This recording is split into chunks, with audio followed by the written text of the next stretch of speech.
ಮಳೆ ಸುರಿಯುತ್ತಿದ್ದ ಒಂದು ಸಂಜೆಯ ಸಮಯ.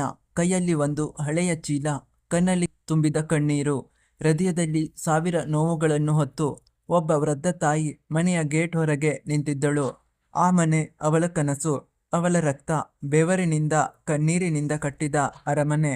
ಆದರೆ ಇಂದು ಆ ಮನೆಯೊಳಗೆ ಅವಳಿಗೆ ಜಾಗ ಇರಲಿಲ್ಲ. ಆ ತಾಯಿಯ ಹೆಸರು ಗಂಗಮ್ಮ. ಗಂಡನನ್ನು ಚಿಕ್ಕ ವಯಸ್ಸಿನಲ್ಲೇ ಕಳೆದುಕೊಂಡಳು. ಇಬ್ಬರು ಗಂಡು ಮಕ್ಕಳಾದ ರವಿ ಮತ್ತು ಕಾರ್ತಿಕರನ್ನು ಬೆಳೆಸುವುದು ಅವಳ ಜೀವನದ ಒಂದೇ ಗುರಿಯಾಗಿತ್ತು. ಬೆಳಿಗ್ಗೆಯಿಂದ ಸಂಜೆಯವರೆಗೆ ಹೊಲದಲ್ಲಿ ಕೂಲಿ ಕೆಲಸ, ರಾತ್ರಿ ಮನೆ ಮನೆಗೆ ಹೋಗಿ ಪಾತ್ರೆ ತೊಳೆಯುತ್ತಿದ್ದಳು.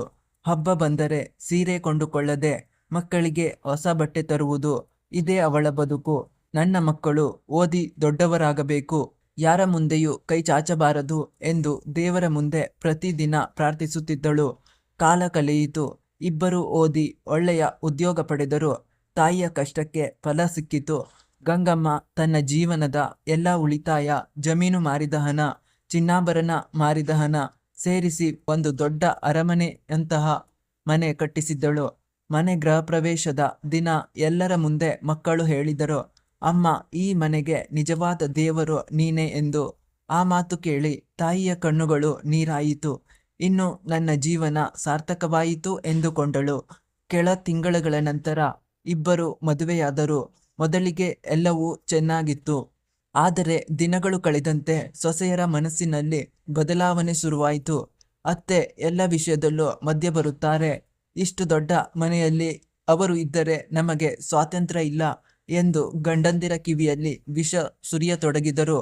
ಒಂದು ದಿನ ದೊಡ್ಡ ಮಗ ತಾಯಿಯ ಬಳಿ ಬಂದು ಹೇಳಿದ, ಅಮ್ಮ, ನೀನು ಸ್ವಲ್ಪ ಹಳ್ಳಿಯ ಹಳೆಯ ಮನೆಗೆ ಹೋಗಿ ಇರು, ಇಲ್ಲಿ ನಮಗೆ ಸ್ವಲ್ಪ ಪ್ರೈವಸಿ ಬೇಕು ಎಂದನು.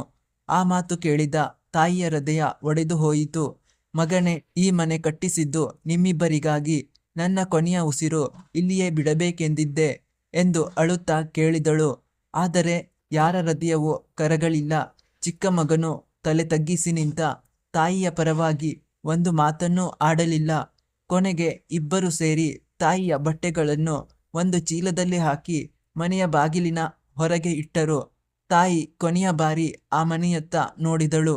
ಅವಳು ಮನಸ್ಸಿನಲ್ಲಿ ಹೇಳಿಕೊಂಡಳು, ಈ ಗೋಡೆಗಳಲ್ಲಿ ನನ್ನ ಬೆವರಿನ ವಾಸನೆ ಇದೆ, ಈ ನೆಲದಲ್ಲಿ ನನ್ನ ಕಣ್ಣೀರಿನ ಹನಿಗಳಿವೆ. ಆದರೆ ಇಂದು ನನಗಿಲ್ಲಿ ಜಾಗ ಇಲ್ಲ ಎಂದು ನಿಧಾನವಾಗಿ ಅಲ್ಲಿಂದ ಹೊರಟಳು. ಕೆಲ ದಿನಗಳ ನಂತರ ಹತ್ತಿರದ ವೃದ್ಧಾಶ್ರಮದಲ್ಲಿ ಆಶ್ರಯ ಪಡೆದಳು. ಅಲ್ಲಿ ಇದ್ದ ಇನ್ನಿತರ ವೃದ್ಧರನ್ನು ತನ್ನ ಮಕ್ಕಳಂತೆ ನೋಡಿಕೊಳ್ಳತೊಡಗಿದಳು. ಇತ್ತ ಇಬ್ಬರ ಮಕ್ಕಳ ಮನೆಯಲ್ಲಿ ಶಾಂತಿ ಇರಲಿಲ್ಲ. ಅಣ್ಣ ತಮ್ಮಂದಿರ ನಡುವೆ ಆಸ್ತಿ ವಿಚಾರಕ್ಕೆ ಜಗಳ ಶುರುವಾಯಿತು. ಕೋರ್ಟ್, ಪೊಲೀಸ್ ಕೇಸ್ ಮನೆಯ ಸಂತೋಷ ಕಳೆದುಕೊಂಡಿತು. ಅದೇ ಸಮಯದಲ್ಲಿ ಗಂಗಮ್ಮನ ಆರೋಗ್ಯ ಹದಗೆಟ್ಟಿತು. ವೃದ್ಧಾಶ್ರಮದವರು ಮಕ್ಕಳಿಗೆ ಕರೆ ಮಾಡಿದರು. ನಿಮ್ಮ ಅಮ್ಮನ ಆರೋಗ್ಯ ತುಂಬ ಗಂಭೀರವಾಗಿದೆ ಎಂದು ಹೇಳಿದರು. ಆದರೆ ಇಬ್ಬರು ಬ್ಯುಸಿ ಎಂದು ಬರಲಿಲ್ಲ. 2 ದಿನಗಳ ನಂತರ ಮತ್ತೆ ಕರೆ ಬಂತು. ನಿಮ್ಮ ಅಮ್ಮ ಇನ್ನಿಲ್ಲ ಎಂಬ ಸುದ್ದಿ ಕೇಳಿ ಇಬ್ಬರು ಓಡಿ ಬಂದರು. ತಾಯಿಯ ದೇಹದ ಪಕ್ಕದಲ್ಲಿ ಒಂದು ಹಳೆಯ ಲಕೋಟೆ ಇತ್ತು. ಅದರಲ್ಲಿ ಒಂದು ಪತ್ರ. ಅದರಲ್ಲಿತ್ತು, ನನ್ನ ಪ್ರೀತಿಯ ಮಕ್ಕಳೇ, ನಾನು ನಿಮ್ಮನ್ನು ಯಾವತ್ತೂ ದ್ವೇಷಿಸಲಿಲ್ಲ. ನೀವು ನನ್ನನ್ನು ಮನೆಯಿಂದ ಹೊರಹಾಕಿದರೂ ನಾನು ನಿಮ್ಮನ್ನು ನನ್ನ ಹೃದಯದಿಂದ ಹೊರಹಾಕಿಲ್ಲ. ನಾನು ಬದುಕಿರುವಾಗ ನಿಮ್ಮ ಮುಖ ನೋಡಬೇಕೆಂದಿದ್ದೆ, ಆದರೆ ಅದು ಆಗಲಿಲ್ಲ. ಈ ಮನೆಗಿಂತ ನಿಮ್ಮ ಸಂತೋಷವೇ ನನಗೆ ಮುಖ್ಯವಾಗಿತ್ತು. ದೇವರು ನಿಮಗೆ ಸದ್ಬುದ್ಧಿ ಕೊಡಲಿ. ನಿಮ್ಮ ಅಮ್ಮ. ಆ ಪತ್ರ ಓದುತ್ತಿದ್ದಂತೆ ಇಬ್ಬರ ಮಕ್ಕಳು ಜೋರಾಗಿ ಅತ್ತರು. ಆದರೆ ತಾಯಿಯ ಮಡಿಲು ಮತ್ತೆ ಸಿಗಲಿಲ್ಲ. ಆ ದಿನ ಅವರಿಗೆ ಅರ್ಥವಾಯಿತು, ಮನೆ ಕಟ್ಟುವುದು ಸುಲಭ, ಆದರೆ ಆ ಮನೆಯ ಆತ್ಮವಾಗಿರುವ ತಾಯಿ ಪ್ರೀತಿಯನ್ನು ಕಾಪಾಡುವುದು ಅತ್ಯಂತ ದೊಡ್ಡ ಜವಾಬ್ದಾರಿ ಎಂದು. ಕಥೆಯ ನೀತಿ ಏನೆಂದರೆ, ತಂದೆ ತಾಯಿಯ ಪ್ರೀತಿಗೆ ಬೆಲೆ ಕಟ್ಟಲು ಸಾಧ್ಯವಿಲ್ಲ. ಅವರು ಬದುಕಿರುವಾಗಲೇ ಅವರ ಗೌರವ, ಪ್ರೀತಿ ಮತ್ತು ಸೇವೆ ಮಾಡಿರಿ. ಅವರು ಇಲ್ಲದ ನಂತರ ಸುರಿಸುವ ಕಣ್ಣೀರು ಅವರಿಗೆ ತಲುಪುವುದಿಲ್ಲ. ಸ್ನೇಹಿತರೆ, ಈ ಕತೆ ನಿಮಗೆ ಇಷ್ಟವಾಗಿದ್ದರೆ ಲೈಕ್ ಮಾಡಿ, ಶೇರ್ ಮಾಡಿ. ಇನ್ನಷ್ಟು ಮನಮುಟ್ಟುವ ಕಥೆಗಳಿಗಾಗಿ ಸಬ್ಸ್ಕ್ರೈಬ್ ಮಾಡೋದನ್ನು ಮರೆಯಬೇಡಿ. ಧನ್ಯವಾದಗಳು.